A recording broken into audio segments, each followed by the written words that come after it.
Sahana bhavatu sahano bhunaktu saha viryam karavavahai tejasvinavadhitamastu ma vidvishavahai. Om Shanti Shanti.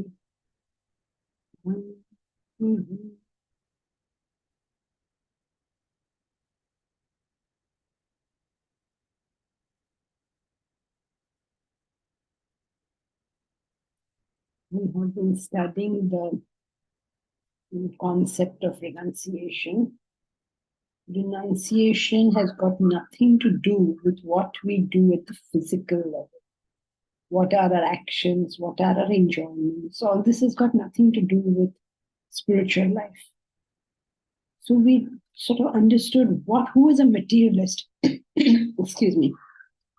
Who is a materialist? A materialist is a person who believes that it is very important to have material things because their whole life's happiness is dependent upon them. So a person who thinks so is a materialist. It's that simple. So does it mean that a materialistic person will have wealth? It's quite surprising that most of the time they don't have wealth. And because they don't have it, they think so. So are they going to be people who are enjoying a lot? Most of the time, they're not even enjoying anything. It's a very strange dichotomy in this world. They think it is very important, but it is only a theory they have. They usually neither have the objects nor are capable of enjoying the objects. And that may also be why they have this exaggerated value for it. But a person who has this exaggerated value for it is a person who is a materialist person. Materialist means he wants to acquire the objects. And essentialist means He wants to enjoy the objects, right? So some people say, oh, I have to marry a rich person. Why? Because then we'll live such a comfortable. And we'll go to Ibiza, wherever else they want to go. We'll have our own plane or whatever it is, the conception is. So this kind of person is a sensualist. They want to enjoy, enjoy, enjoy. That's what they talk about. Then the other type is a materialist in the sense that they want to acquire more and more. This is my turnover now. This is how big my company is now. This is how much my salary is now. And please, the thing is, even if you're a beggar on the street, you can still have these notions. For instance, you can say, this part of this footpath is mine. Don't you people come anywhere near it. He's a materialist person. He wants to hold on to his pleasures, to enjoy those pleasures, to command control over them. Such a person is a sensualist or a materialist. It has got nothing whatsoever to do with the level of prosperity or enjoyment. To understand this, you really need to think about it. Because there are many people, even some people have tremendous value for family, tremendous, out of control value for family. And their whole life is family, family, family. But they're not happy with the family. It's a very strange thing. Their life is that, but they're not happy with it. So, a materialistic or sensual person is not known by what he possesses or what he enjoys, but by his attitude towards that possession or enjoyment. In fact, in this strange dichotomy of this world, people who do not value something get a lot more of it. This is a strange dichotomy. If you are think family is everything, you probably will be fighting with most of your family members. If you think family is one of the important things of life, you probably will be getting along very well with all of them. If you think money is important to this amount and this is what I need, you probably have well more than what you need. And if you think money is very important and I have to get a lot of money, you probably have less than what you think you need. Strange, strange dichotomy. And when you tell people learn Vedanta, they say no. Even today's mood would be worth telling you. And that person is very interested, but now he's going to do it later on. This is not the time for him. Everyone thinks I'll do Vedanta after retirement. Very, very common thought process. I'll do it after retirement. Are you mad? Why would you do it after retirement? You do it now or not at all. This is the moment. In fact, the moment was yesterday, but since you missed that, this is the moment.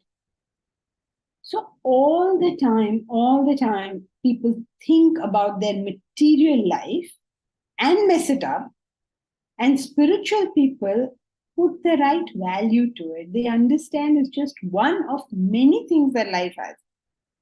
And the religious people have put it across to us in many ways. And one of the famous concepts in Vedanta is the concept of, in the Vedas, the way the Vedas put it is, the concept of the debts. And then they say the 5 Maha Yajnas. They show it. We have a debt. Family, what are you doing? You have a debt to your family. Normally, we don't think of it as a debt. We think of it as how happy will my family make me. No, they won't make you happy if you think about it like that. But you have a debt. And because you have a debt, you have service to do. To your parents, even to your ancestors, because a lot of what you're currently doing is based on what your ancestors did. But that's not where it ends. We have a debt to society, to humanity. We have a debt to nature. We have a debt to so many things. A family. Oh, matter what family. What about all your other debts? So those who are able to see the position of everything, understand how it fits into the full picture, those are people of renunciation. And when do you understand this? As the level of desires comes down, you're not craving something. When you're not craving for something, you begin to understand its place in the general scheme of things. You understand it. You don't give it too much importance and you don't give it too little importance. You're able to deal with it with a sense of service, with a sense of responsibility. So, who's a materialist, who's a sensualist, who values that thing so much that they can see anything else? Who's a spiritual person? Whose vision has expanded. He's able to see the full picture. He understands the relative value of something, not makes a hoo-ha about one thing in particular. Now, as the desires subtleize, then you begin to see more. As the desires subtleize, its implication is they've reduced in quantity. Quality and quantity are inversely proportional. When these desires subtleize, when they become more subtle, when they become higher, the quantum of desires reduces. And so your vision of things becomes clearer and clearer and clearer. Suppose you went to a saint who was a brahmachari and you asked him about your marital problems. Do you think he'll be able to give you a good solution? He's a saint. He's close to enlightenment or he's enlightened. He's never been married. But if you went and asked a marital problem, will he be able to help you? Best person to ask. Sorry? Best person to ask. Yeah, best person to ask. But why? You can easily say, this person has never married. He doesn't know what it is to have a wife. How can he tell me how to run my marriage? Because everywhere else that will apply. Like, suppose I never ran a business, then you can't come and ask me for business advice because I've never done it. Or if I didn't have children, then you can't ask me for children advice because, well, I haven't done it. Or if you have to climb a mountain, or if you have to go to the gym. Now, if you have to go to the gym, will you ask advice from Elsie or from Bharat? Elsie, do you go to the gym? Do you go to the gym? No, okay. So Elsie doesn't go to the gym. Bharat, you all know. So who do you think you will go to for advice about the gym? Bharat. Bharat. Why did you go to Bharat? Because he knows about it. Because he's done it. So therefore you go to him, right? If you want to know how to make money, you go to Warren Buffett or you'll come to me. You'll go to Warren Buffett, obviously. He'll give you better advice. The question is, now why will you go to a brahmachari and ask about marriage? Doesn't make sense. And yet we all have. I mean, we will all Indians at least. Westerners, you sometimes can't explain because they don't have this data. Everybody knows in this country that whatever your problem is, business or marital or whatever your problem is, you will go to your guru. Right? But if that person is a brahmachari, why are you asking how to deal with my wife or my husband? Why?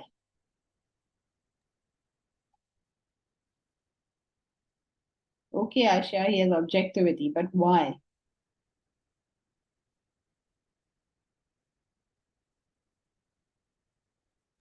Janji ji, sound was not good. Can you repeat Repeat from where? this question?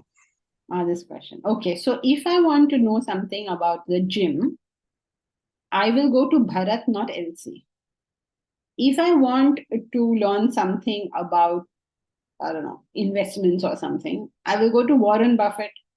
I won't go to, I don't know, I don't know if you are into investments, Milan, but maybe if you're not, then maybe I won't go to you. The question is, why would I go to my guru, who's a brahmachari, who has never had a marital relationship, and ask advice on marriage?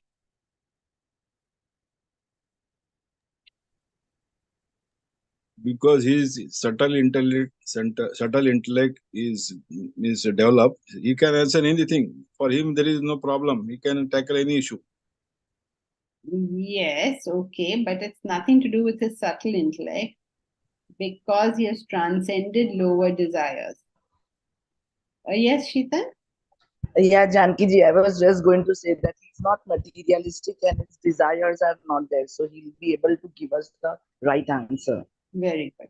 Yes, Kalyan. Yes, Sheetal. He doesn't have More a desire objective. in that. Yes, objective. Why is he objective towards it? Because he Less has desires. less desires. He's a person of renunciation. Such a person can get money whenever he wants, can get a relationship whenever he wants, can get whatever in the world whenever he wants, because he knows how to handle it. I mean, all of us who are working together for the university, when we decided we wanted to start a university, do you know how much money we had? Nobody knows how much money we started with? When we were saying, well, let's build a university, do you know how much money was actually there in our bank account? 5 lakhs. 5 lakhs. 0, no, both are wrong. We had the great sum of 11,000 rupees, which somebody gave us. Somebody gave 11,000 rupees. And we're thinking, what shall we do? We're starting a new institution. What shall we do? We'll do a university. University? 11,000 in your bank account, you want to do a university? Sabke sab pagal hai kya? But the thing is, now we are almost on the verge, as you all probably know, of buying the land. I mean, assuming that the legal due diligence comes out okay, then we buy the land. From there to there, how does it reach? You have to understand that the less you value something, the more power, the more control you have over it. People, when you say less value, they associate it with negligence. And that's why they say that makes no sense. How can that possibly be? How can you not want it and be good at doing it? Because they're thinking about the tamasic. Immediately. And therefore they're right. So they are convinced they're correct. And they are correct. There's no debating that. But if you're thinking of it of people who are negligent, who have a don't care attitude, the tamasic types, they can't handle anything. But the sattvic types, who have the capacity, who have outgrown these things, they can handle whatever they have outgrown. So, that this general belief, why this emphasis on this is, the general belief is if you're a renunciate, you will have nothing to eat, your clothes will be torn, your house will be a mess, jhopatpatti mein reh rahe ho. Horrible, horrible picture of renunciation. So whenever somebody says renunciation, the whole world runs for their life. They don't understand the glory of this thing. They don't understand the glory of being an adult in a world of children. Can you not handle it? Whatever their problems are, however heartbroken they are, can you not handle it?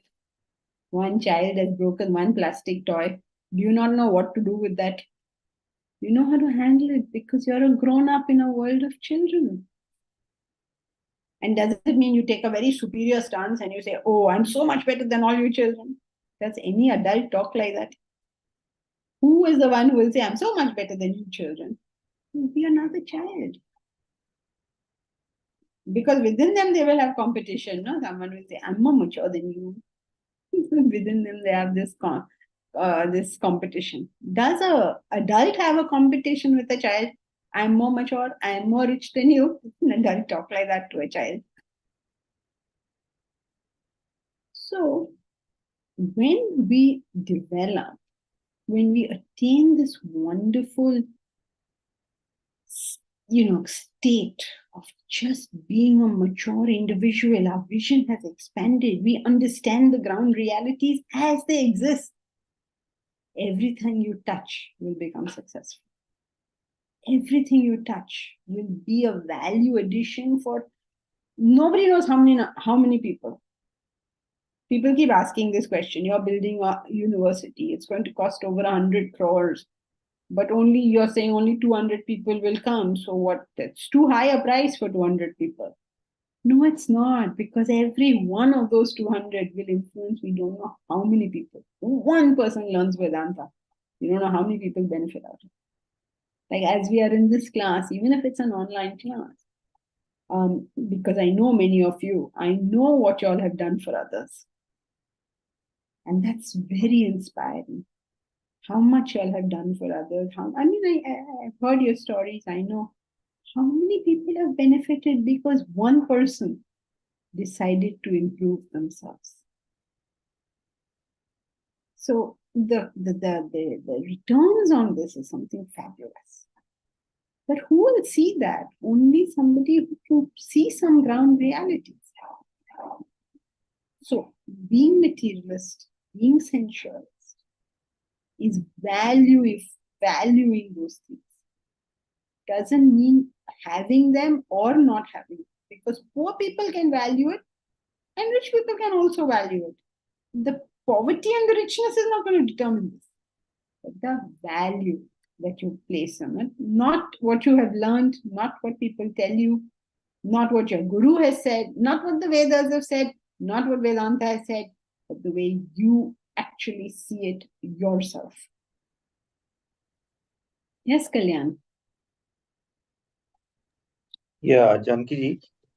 So a spiritualist does not have the desire to acquire and possess.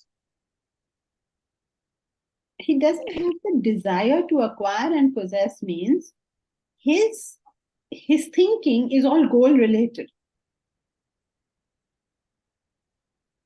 So now suppose, okay, let's say that we are all trying to set up the university. Now we have to acquire things, we have to possess things, the trust will have to possess it. The trust will have to acquire it. What else will they do? It's not about acquisition, possession, enjoyment. It's about what are the values you hold. So, for instance, you as a householder have a wife, you have children. These children need to go to school, college, their education has to happen. You and your wife need to have a retirement fund. So many things are there, right? As a householder, the moment you decide to get married, you have to think of so many things. Well, have you thought of them? Have you decided what you're going to do about them? Suppose you say, I need a retirement fund or whatever, X amount. What have you done so far to maintain that X amount? I need my children's education will require this Y amount. Oh, got that. So whatever you think you require, you just get it. It's matter of fact. You're not proud. Oh, you know how much money I have. What is there to be proud of? So what if you have money? What is going to happen because you have money? Are you going to be the world's happiest person, the most mature person, the most developed person? What is going to happen out of it? So you are always thinking of the money in terms of what it actually is. What is it? It is a means to an end. So what is the end you want? Money by itself, what are you going to do with it? Take a shower with it? What are you going to do with it? Right? So it's a means to an end. What is that end? So you're very clear in the way you do things.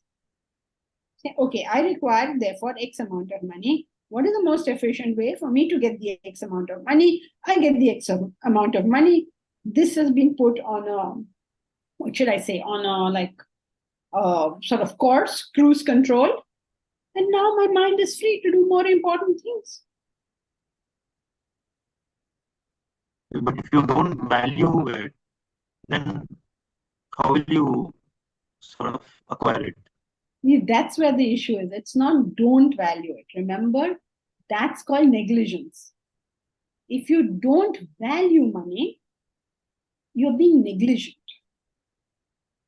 If you think, oh, what is there in money? Then go and get yourself cured at the municipal hospital. Go do that there. Admit yourself. And then see what is the value of money. No value is tamasic. Exaggerated value is rajasic. Correct value is sattvic. Yeah. Okay. Yeah. Thank you. Omkar. The science of success talks of burning. One question, ma'am. Yeah. Just repeat. No value is tamasic. What was rajasic, ma'am? Exaggerated value. Exaggerated. And correct value is sattvic. So exaggerated is rajasic. Thank you. And you know exaggerated value because you're very proud you have it, or you feel something because you have it. You know, that's your exaggerated value. You can be arrogant towards those who don't have it, or very docile in front of people who do have it. You're seeing an extra value being given to it. So suppose you meet somebody, suppose you meet Black market value. Black market value. Suppose you meet Warren Buffett or Bill Gates. Will you talk to him just like you talk to everybody else? Will you approach him just as you approach anybody else with a sense of service and sacrifice? You say, no, I can't go near him. Why can't you go near him? Is he breathing out fire? Is he not a human being like you and I? Why this inferiority in front of somebody who's wealthy? Or superiority in front of somebody who's not? And sometimes overcompensation, because now you learn this in class, so you overcompensate. So all of this is exaggerated value. No value is easy to understand. Correct value is difficult to understand. But exaggerated value, at least let us understand. Giving it too much value. Like a person, their whole life goes in just earning money. And they're like running behind something. They never stop to think, what exactly am I trying to do over here? And is this the most efficient way of doing it? And spend their whole life grumbling about how they don't have money. Whole life. Like, never occurs to people to just take another look, to do something differently. No, run behind something. And you're running on a treadmill, so you're not reaching anywhere. All of this is part of exaggerated value. One way of knowing whether you give it right value is also to ask yourself, am I content with the amount of money I have? If you're content with the amount of money, then you're good, I guess. I mean, assuming that, you're not, so sometimes even very rich people are not content. So contentment with something usually shows a little degree of maturity with reference to it. I'll come to you, Sakshi. Sorry. On this point, what is overcompensation that you said a while back? Overcompensation is when you know something intellectually, like you know that you should not treat a poor person badly, or you know that you should not treat a lower caste person badly, or another color person badly. You know this in your head. So when you're you should be sensitive towards the disabled. You know all this in your head. So instead of treating them like normal human beings, we overcompensate. We do extra, like unnecessary stuff because of the guilt, not because of the understanding. So you overcompensate something. You want to show that somebody said something and it hasn't hurt you. You'll be over-friendly with them, right? So you're overcompensating for the lacuna within. Yes, and as a consequence, make them feel more awkward. Perhaps. Yes. Thank you.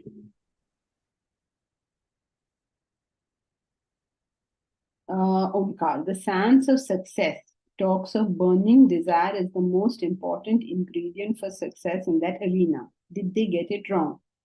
The science of success by whom, Omkar? Who has given the Ge- science of success? Generally, all these Western thinkers like Napoleon Hill and yeah. Okay. Now, I wouldn't put that under science, but let us say those who want to comment on it have said that the burning desire is the most important ingredient for success. So, did they get it wrong? No, they did not get it wrong. They only got it is necessary, but it is not sufficient. It is not enough that you have a burning desire. You have to have a burning desire which is regulated and controlled by your intellect. A burning desire is a craving. A craving doesn't get you anything in this world. But when that same thing is governed, directed, regulated by the intellect, then you're able to achieve. So, did they get it wrong? They didn't get it wrong. They got it incomplete.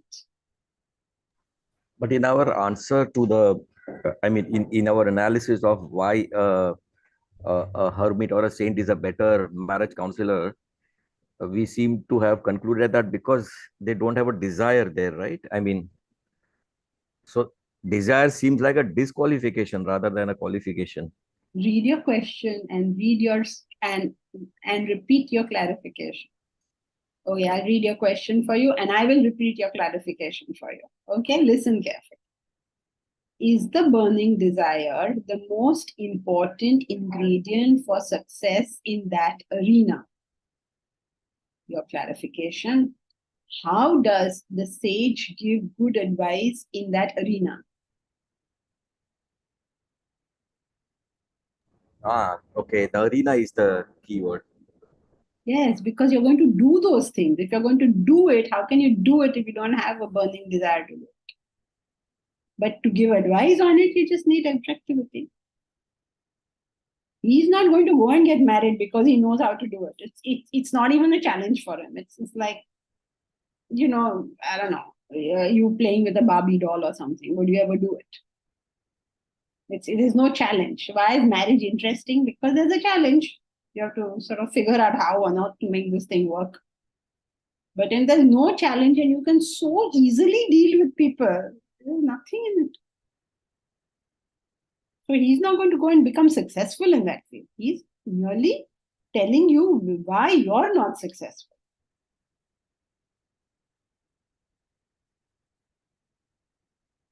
But if you want to achieve anything in this world, you must be what they call burning desire. Means you must be a commitment to that thing.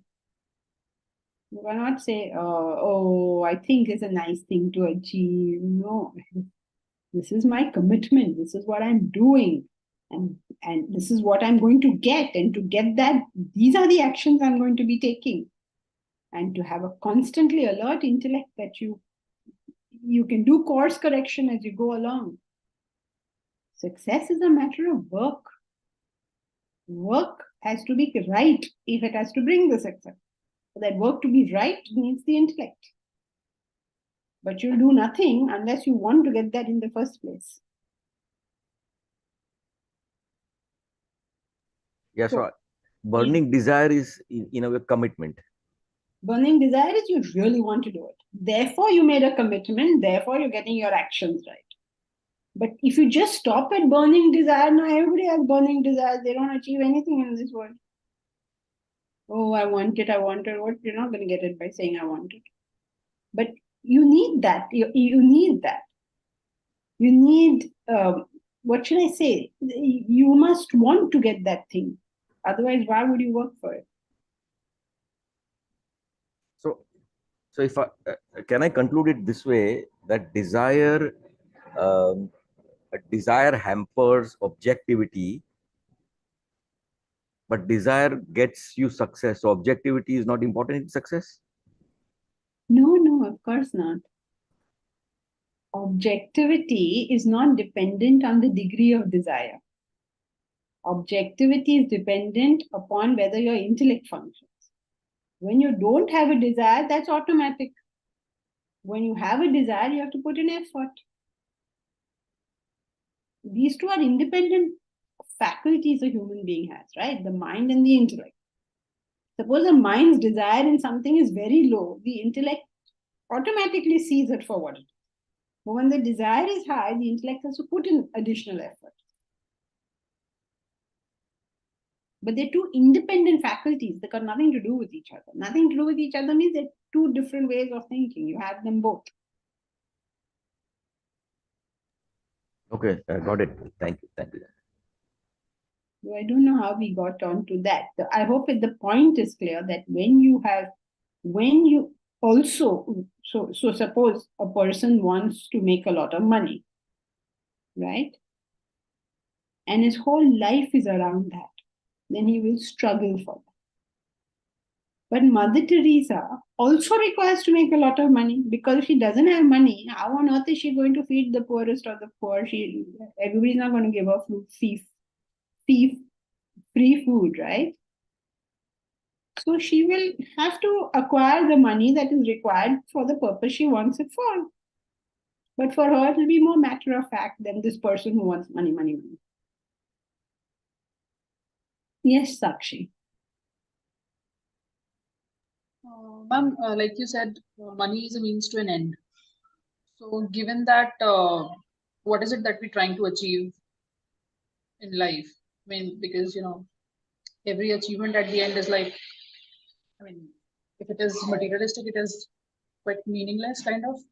So what if there is no goal in life only, and we are just trying to be there and evolve? Then you'll be drifting. Drifting from? Just drifting. It's like there's a boat in the waters and there is no compass, there is no captain. Then the boat will go with the waters. I mean, wherever the waters, whatever that sway of the water is, either in the river or in the ocean, it will go. If the waters are against, there's some tumult somewhere, then the boat will crash on the rocks, because nobody is guiding that boat. Something has to guide that boat. You can't just say, oh, I'm here for the ride. No, you have to be clear what you want in life and what you're going to do to achieve that thing. So we should have goals. Of course. I don't know what you understand by goals. Suppose you say, I want self-realization, then that's a goal. Oh. Say, I want the prosperity of India, then that's a goal. I don't know what you understand by word goal. If I say that self-realization is a goal, so then it should not be, the journey should not be that it is selfishly achieved for one's own self. I mean, I should be giving something to the society also to make it more meaningful. There is no self. Let's understand what is selfish. Selfish means I do something for my body or mind or intellect. Unselfish means I do it for another's body or mind or intellect. Enlightenment or selflessness means I don't do it for any body, mind, and intellect. But so there is no question of selfishness in the goal of enlightenment. It's a selfless goal because there's no concept of body, mind. Now, when you have that goal, it's not enough saying that's my goal. You have to say, what is my path? Where am I right now? How selfish or unselfish am I? Let us say I'm a very selfish person. I only think of myself. Then I should start caring for my family. If I care for my family, then I should start caring for my community. I have to raise my understanding gradually. I can't jump from being selfish to selfless. So gradually, as I grow and grow, the benefit that others will get out of it become incidental. My goal is enlightenment. But the benefits that I will keep giving to other people and other beings as I grow will keep increasing as my own conception of things increases. I'm not doing anything for them. That is a byproduct. Okay. Got it. Sheetal, is it better to go to a marriage counselor or a saint if you have a choice? And that's for you to decide. If I had a choice, I'd go to a saint. Because a marriage counselor sees a narrow part, but the saint will see the full part. But I don't know why you would need to choose. You can go to both also. Because suppose there's something very specific, you can do both. I would go to a saint because a saint has such a wider understanding of things. But yes, marriage counselors also have a role to play. Madam, also one additional for a saint advantage is you're not the only person going there. There'll be enough people who would have gone, and he would have also have a view of the cross section of so many people and how they've moved, succeeded, failed, and things like that. So that is also there, the knowledge base of a saint, though he's not married. Yes, true. But then marriage counselor also would have had that advantage. But there'll be vested interest, and he's got desires. The other gentleman has no desires. Yeah, I mean, he may the marriage counselor may be a noble person also. So we can't assume that a marriage counselor is ignoble, but he has specific knowledge in that thing. So he may have some formula or something like that, which the saint is not providing. The saint is providing the overall understanding of things.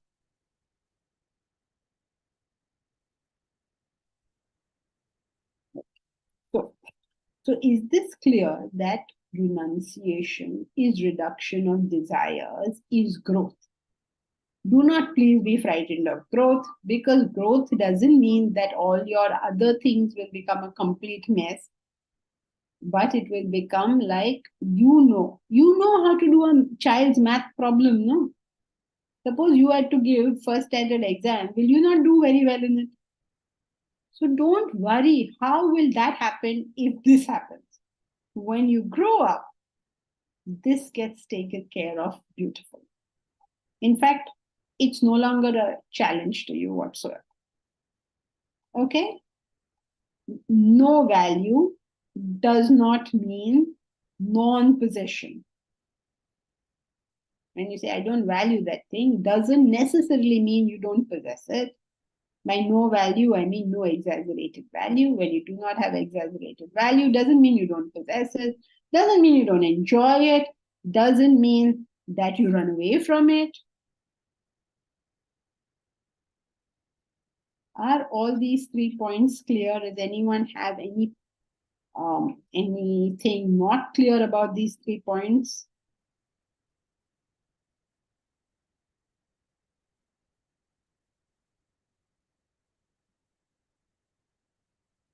Okay, so renunciation is an attitude which a person has because their desires are lower.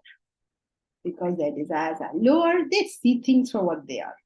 Because they see things for what they are, it is very easy for them to transact with those things. They just see it for what it is. And it's very, very clear, right? Even now, everything lower than us, whatever we see clearly, it's easy for us to transact. You see clearly how a tiger behaves. You have no problem transacting with the tiger. You know what to do. You see clearly how a mosquito behaves. You have no problem transacting with the mosquito. So wherever you see, you see clearly how a table is or a chair is. You have no problem transacting with it. Thank you, Sakshi.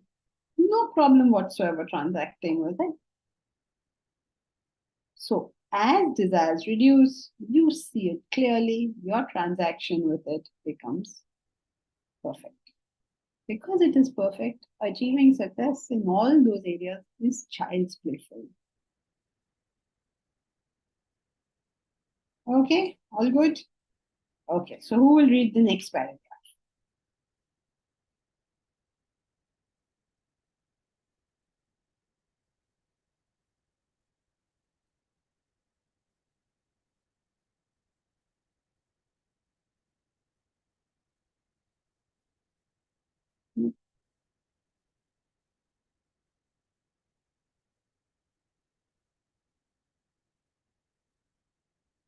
What happened? Nobody wants to read today.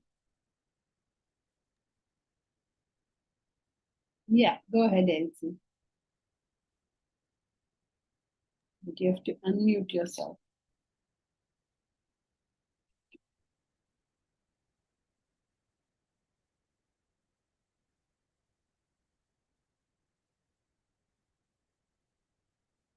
I can't hear you. I don't know why. Good. No, she's unmuted.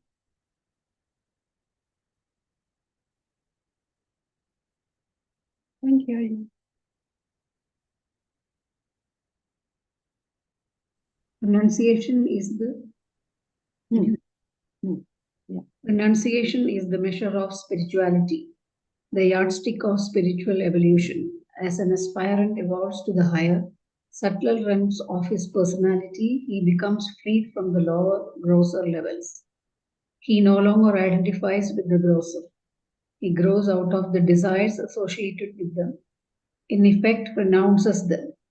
As he reaches the height of spiritual evolution, identifies with the Supreme Self, he attains total renunciation.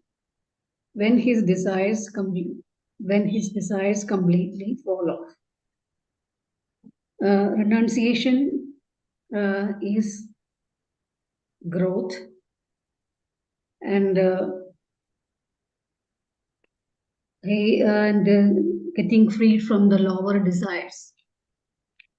As he grows, he no longer identifies with the grosser, and at the height of his spiritual evolution, he identifies himself with the Supreme Self.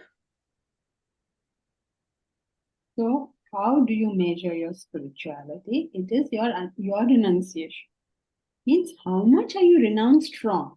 That means how much can you see clearly?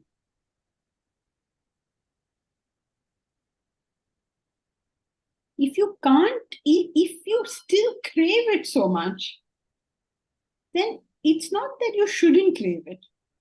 No, lots of people say. Somebody told me yesterday that she bought an expensive watch. And then her husband told her, you keep saying desires, desires, and look at how much you're spending.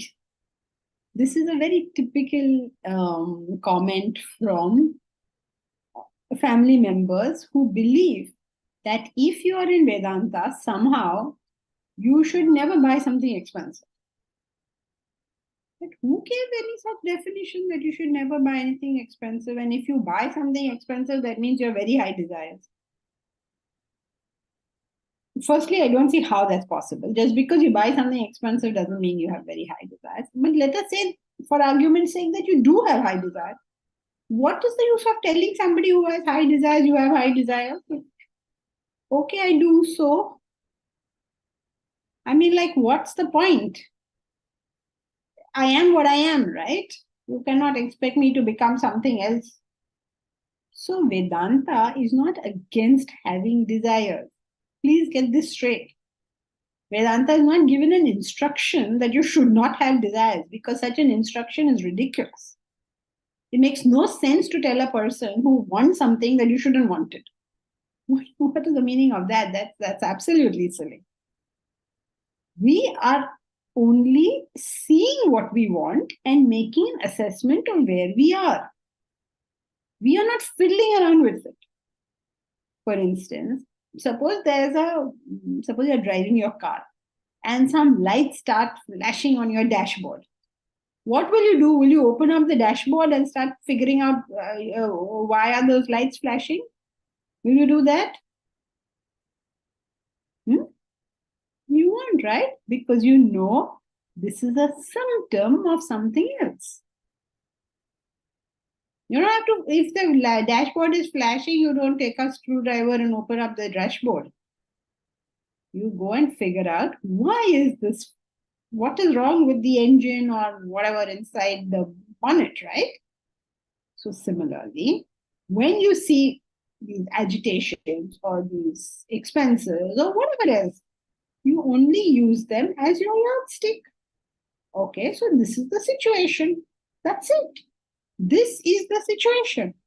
Suppose I want to live in a big house, then I should know this is my current situation. I want to live in a big house, or I want a big car, or whatever else I want. I want my son to go to Dhirubhai Ambani school. Whatever in the world I want, I should just know this. That's all that is required of us. Having known this, what do you do next?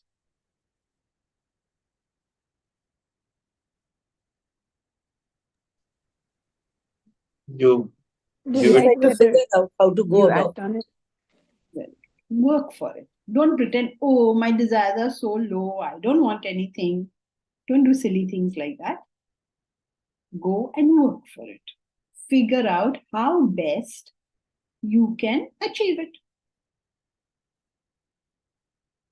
Suppose now you want this, you want a lot of money also, you want to lose weight also, you want to go to Japan also, you have got so many things. Now what will you do?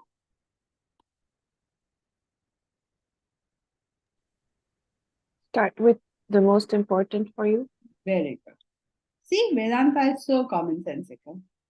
You can't do 15,000 things, so you have to prioritize. Decide, okay, this is what I'm currently working on. When you're currently working upon this, what happens to the other ones?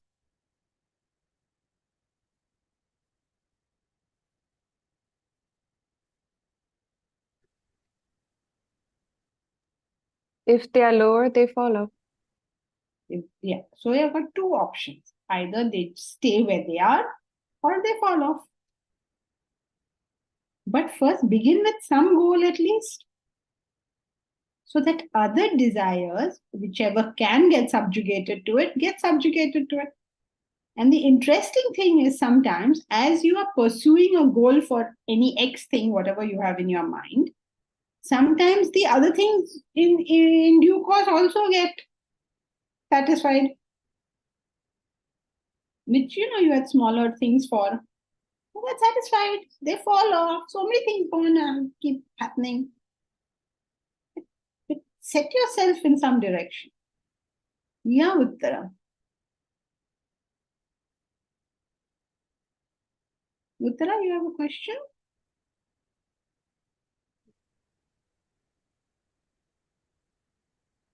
Okay, I guess not. Okay, so is this clear? Do not try to fiddle around with desires.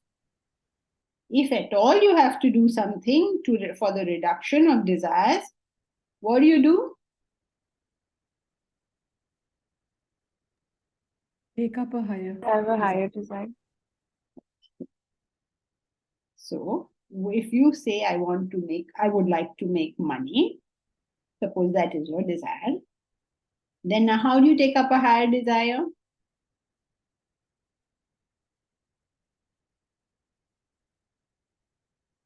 I mean, there are billions of ways, okay? Just random ideas. So if I want to make money, make money means what? I have to understand what I mean by make money. Let us say I want to have a turnover of 50 crores. Okay, suppose I have this in my head. I want a turnover of 50 crores. So what will I do now? So do work for it. Yes, First make a plan. Huh? Make a plan. Okay, knowing your resources or capabilities. Okay, but Jyoti got to have a higher desire. So now what do I do? Get up in the morning, 4 to 6. Okay, but what will it tell me if I do that? That is Have correct. a goal of doing something for more than just yourself with that income. So give an example. I want a turnover of 50 crores. So now what should I do? Build an orphanage. Build an orphanage. And will I get a turnover of 50 crores? I want to earn 50 crores in profit. Orphanage will give it to me? I don't know. No. That's not what I meant. Okay, I think I didn't understand the question. Give value of money to the customers so that slowly they start coming back to you for the quality delivered, the trust that you generate, there are other benefits that accrue. So slowly over a period of time, I would assume that your revenue will go up. So I have to figure out what is it that I can do, which is a value addition for other people that will give a turnover of 50 crores. This is what I have to figure out now. You're not going to give me turnover of 50 crores unless I give you something. I have to give you Colgate, then you will give me 35 rupees. If I don't give you Colgate, why are you going to give me 35 rupees? So I want your 35 rupees. So now I have to figure out what is that thing, what is that service, what is the good that I can do for you by which my turnover will reach 50 crores. Suppose I say I will start a pan BD shop. Will I get a turnover of 50 crores? Even if I'm the world's best pan BD seller, I'm not going to get a turnover of 50 crores, right? So that's how I think it through. But I have to remember that this goal itself was a lower goal. But never mind, go with it, please. Do not say, because you wanted the money in the first place. So be frank about it and put in as much thought of the higher as is possible given that desire. Remember, always you're starting from somewhere, means your mind is somewhere. You have to take it one step up. Okay, that's what you got to do. One step up, one step up, one step up. Keep doing that. Before you know it, the million will be hit. What is the million?